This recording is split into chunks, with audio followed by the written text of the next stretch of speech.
Hi, I'm Katie Halcrow with Power Up Prep, and I'm super excited today to take you through some tips and strategies to help you power up your ACT.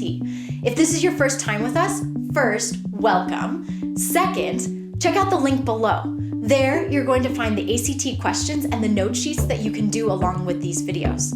All right, so let's get those materials together, and we're going to be ready to power up.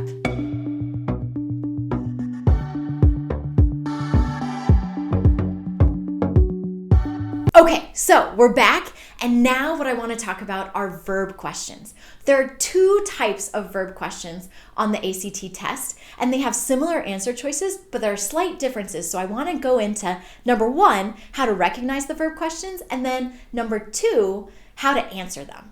Okay, so first thing is to recognize the different types of questions. So if it's a verb tense question, you're going to have 4 different answer choices that are all the same verb, but they're just in different tenses. An example would be like this. So plays, played, will play, has played. So 4 different forms of play, but they're all different tenses. So that would be an example of a verb tense question.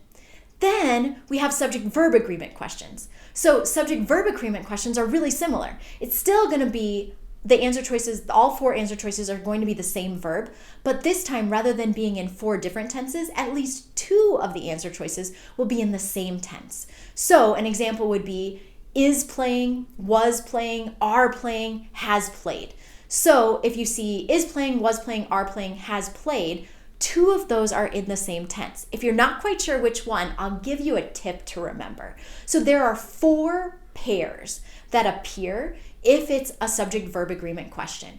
Those 4 pairs are is are, was were, has have, or a verb that has an S on the end of it and then one that's regular. So like sleeps and sleep, or plays and play. So is are, was were, has have, or sleep sleeps, or play plays. If you see one of those pairings present in an answer choice, then you need to choose it. So those answer choices we were just looking at, so is playing, was playing, are playing, has played, which 2 are the same? Which 2 are the same tense? You're right, it's is playing and are playing. That's the is-are pair that's present, so then we know it's a subject-verb agreement question. Okay, so then let's talk about how to answer that kind of question. So verb tense questions are pretty straightforward in how to answer them. So let's say we had those 4 answer choices, so plays, played, will play, has played, and the sentence then the underlined portion is when she plays the music, the song always sounded sweet. So when she plays the music, the song always sounded sweet. So what we're going to do for this verb tense question, because we know it's verb tense because the 4 answer choices are all the same verb in 4 different tenses, we're going to read the sentence, and what we're going to do first is try and find another verb that's in the sentence. If there's not another verb in the sentence, then what you would do is read around it. So you'd read the sentence before, the sentence after, and find another verb. In this sentence, what's the other verb? Yep, it's sounded. So in this sentence, the other verb that's in the sentence is sounded. Now, what we're going to do in step 2, because this is only 2 steps, 1 is find another verb, and then step 2 is match that to an answer choice.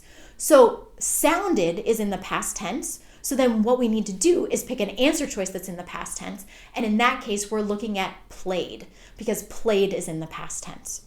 All right, so that's how you do verb tense questions. Now, for subject-verb agreement questions, what we're going to do, it's a little bit more complicated with the process, but it's not too bad, so just stick with me. All right, so we know it's a subject-verb agreement because we have one of those 4 pairs that we were talking about. And let's say the sentence was this: the people in the building, which was built on a busy street, is playing the instruments very loudly. All right, so let's say that that's what was the sentence, and the underlined part is playing. And that's what we're maybe going to change, but we're not sure. So we know that our pair is playing versus are playing. So we know that probably it's going to be one of those 2 choices, because if a pair is present, it's 95% of the time going to be one of those 2 in that pair. Okay, so then step 1 is we need to decide who or what is doing our verb. This one, I don't know if you noticed, it has a comma hug in it. If we see a comma hug in a sentence, but the comma hug isn't part of what's being underlined, what we want to do is just cross it out so that it doesn't confuse us. So What we're gonna do is ask ourselves who or what is doing the verb phrase. So who or what is playing the instruments very loudly? Well, if we look at the sentence, if we cross off that middle part, it's the people in the building. So the people in the building is playing the instruments very loudly.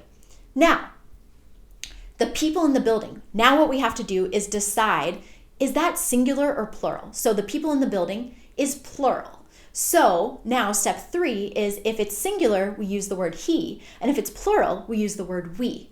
So what we're gonna do is because it's the people in the building, it's plural, and we're gonna use the word we. Then what we do is we test we with all of our verb choices.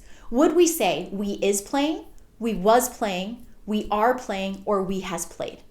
Well, the only one that sounds good is we are playing. So that's our answer choice. So again, subject-verb agreement, a little bit more difficult in terms of figuring out the answer, but just decide who or what is doing your verb phrase, decide if it's singular or plural, substitute in he or we, and then test he or we with the verb choices, and then you'll be set. I also want to talk to you about the backdoor rule.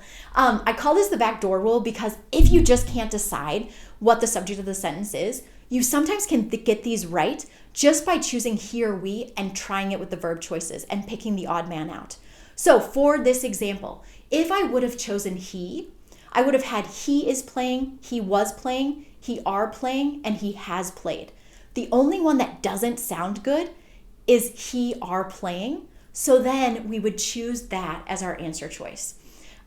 If we would have picked we instead, we is playing, we was playing, we are playing, and we has played. The only one that sounds right, so the odd man out in that case, is we are playing, so then we would pick that answer.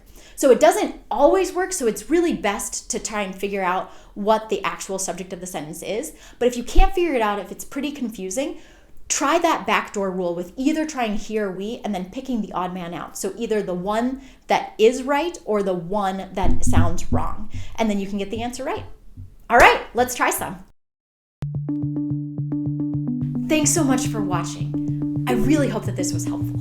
If you have any questions or comments, please don't hesitate to leave them below. We love to hear from you. Also, if you like what you see, hit the subscribe button so that you won't miss out on any of our curriculum or other tips and tricks that can help you power up your ACT.